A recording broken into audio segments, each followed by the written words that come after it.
Hey everyone, and welcome to the channel. My name is Ash and I'm here with a review for Lil Guardsman on Xbox.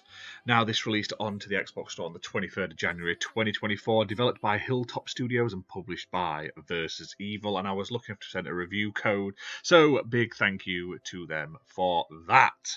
Now, this game is awesome, like straight out the bat.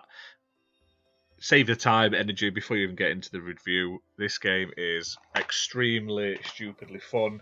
I had a lot of enjoyment out of it. The writing is on par. It's so funny, witty, it's full of comedy, doesn't take itself seriously at all. And it looks fantastic as well. And it's got full voice acting, so it's a fantastically well-made game. Now, jumping into more about the game, this is a sort of deduction adventure. You play as this 12-year-old girl called Lil, who basically has to cover their dad's shift, and he works in this like guard shed at the entrance to this city, and you have to basically let people in or out and stop them coming in, talk to people, decide whether they're telling the truth, whether they're good for the town, whether they're bad for the town, and you do this by interacting with them, using a variety of special tools, and your decisions do have an impact on what happens to the town and the story and stuff like that. And you can also be killed. So I laughed my socks off playing this. It's a very simple premise. It's a very easy gameplay loop. The game, like I say, is beautifully made, and the way it works is you're sat in this desk, someone will come up to the window and be like, I'd like to come into the town, and you have 3 actions per person you can take. Now, your actions can be to question them, like talk to them, or use some of these items. Now, there's a variety of different items. So there's an X-ray, a metal detector, a truth spray, a decoder ring, and now the decoder ring's used to like find hidden messages, and sometimes they'll pass you a picture or something with some writing on, and you can use the decoder ring on it and stuff like that. Or a bullwhip. Now, basically, it does what it says on the tin. You give them a good old whip. Obviously, sometimes it works, sometimes it doesn't. Now, you can't use all of the items all the time. You have to power them with these crystals.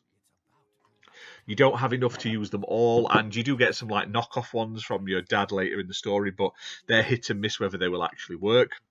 Now, you can use these items, or you can ring one of the 3 sort of people that are connected to the guard's house via the phone. These are like the royal advisors, and they've all got their own agendas, and they're all really trying to use the main character to sort of further their own agendas and stuff like that. So that's interesting. The more you talk to them and interact with them and like deal with the characters that are linked to them, it's interesting to see where the story goes. And I really don't want to spoil it at all because the story is fantastic. Now, early on in the game, you'll receive this experimental time travel device from this like doctor.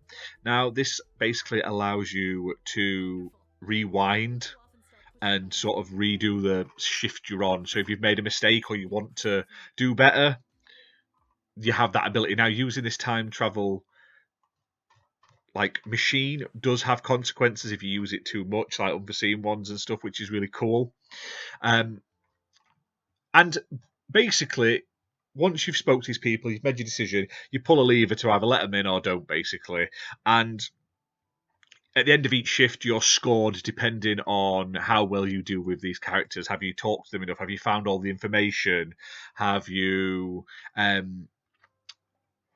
like picked the right answer? Like, because some of them are hilarious. Like, there's this one where there's a woman singing, and she's literally singing about wanting to basically set the town on fire and stuff like that. And if you mess with her and you try and wind her up, she just like throws a Molotov at you. Or you can like take a bribe and let her in, and then she burns the town down. Or you can just send her away and stuff like that. There's loads of different options, and it doesn't just deal with silly sort of tropes either. Like, there are some like deep underlying like themes to the game. There's sort of Your father, who you're covering for, is basically deep in gambling. He keeps wasting all your money, like the family's money, on these bets for Goblin Ball, and he never wins, so they're always skinned and struggling.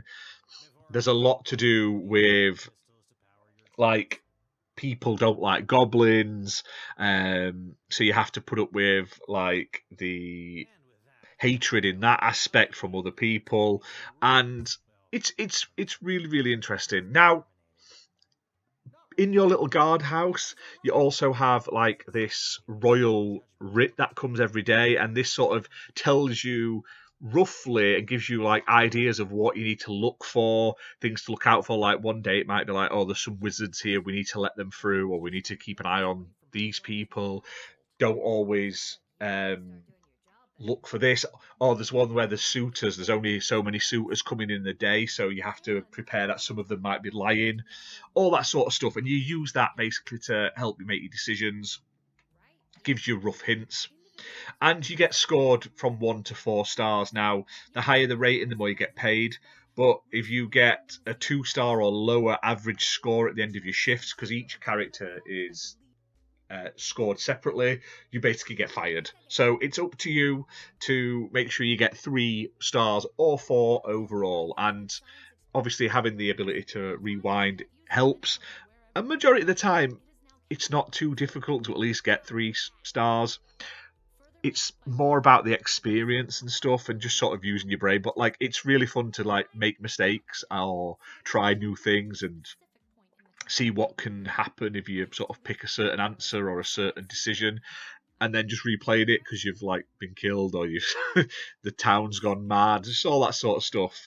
Now, the comedy writing is great. Apparently it's inspired by things like Monty Python, Simpsons, and classic, like, point and clicks like Day of the Tentacle and Sam and Max, which makes sense. Like, the whole LucasArts, like, inspiration really shines through here. Graphically, the game looks awesome. Audio-wise, the game is fantastic. And there's tons and tons to play through. So there's 12 different levels. Each level is like a shift and with a bit of story on either side of it. But it's fantastic. I don't want to spoil where the story goes and stuff like that, but I had an absolute ton of fun playing it. Now, there's also like, built-in streamer settings that are available as well. So it allows streamers and content creators to, like, engage with their audiences while they play, which I think is a right nice little touch. So if you're a streamer, I would check this one out as well. Now, all in all, fantastic little game. Simple to play, but, like, addictive and really fun and enjoyable. It's playable on Xbox One and Xbox Series X and S consoles. It's also available on other platforms as well. And on Xbox, it's priced at £16.74. So definitely check this one out. It's fantastic. It's from Hilltop Studios, who have done an amazing job. I'd love to see more of this. This feels like one of those games, like, you could add more content to it and stuff like that, even if it's not part of the main story, like, just like playable side stuff, just to have more wonderful and weird characters, because there's so many you'll visit each, like, that'll visit the town each day, and you'll just want to keep interacting with them and seeing, like, what the outcomes are. But anyway, guys, hit that like button, hit subscribe, and we'll see you soon for more gaming content. Bye for now.